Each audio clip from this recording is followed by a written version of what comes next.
অংশগ্ৰহণ কৰি মই ভাল পালোঁ। ইয়াত বহু উঠি অহা প্ৰজন্মই উল্লেখযোগ্যভাৱে তেখেতসকলে নিজৰ যোগ্যতা প্ৰদৰ্শন কৰিছে আৰু সমগ্ৰ অসমৰ পৰা প্ৰায় 500 প্ৰতিযোগিতাই এই প্ৰতিযোগিতাত অংশগ্ৰহণ কৰি ৱেইট লিফটিঙৰ এটা শক্তিশালী বাতাবৰণ সৃষ্টি কৰিছে। আমি সকলোৱে জানো মীৰাবাই চানুৱে যেনেধৰণে ৱেইট লিফটিঙৰ যোগেদি তেখেতে অলিম্পিকৰ পৰা ৰূপৰ পদক বুটলি আনি গোটেই ভাৰতবৰ্ষৰ 140 কোটি জনগণক আনন্দিত কৰিছিল।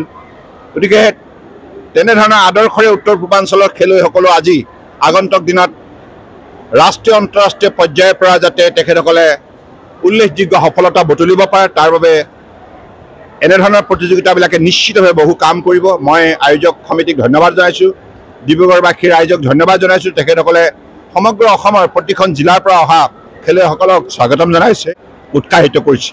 মই সাংবাদিক বন্ধুসকলকো ধন্যবাদ জনাইছোঁ। সদৌ অসম ভাৰতোলন প্ৰতিযোগিতাৰ ডিব্ৰুগড়ত অনুষ্ঠিত 4 দিনীয়াকৈ অনুষ্ঠিত হোৱা প্ৰতিযোগিতাখনিত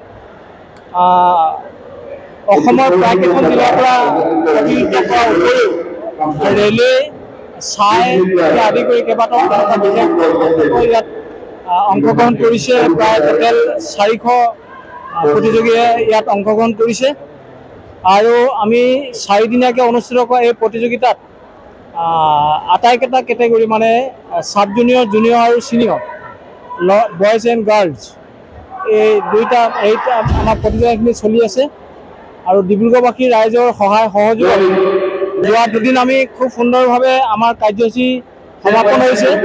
আজিও ইতিমধ্যে ভালদৰে আগবাঢ়িছে। অহাকালি হ'ব লগাখিনিও আমি ডিব্ৰুগড়বাসী ৰাইজৰ সহযোগত খুব সুন্দৰভাৱে সমাপন কৰিব বুলি আমি আশা প্ৰকাশ কৰিছোঁ।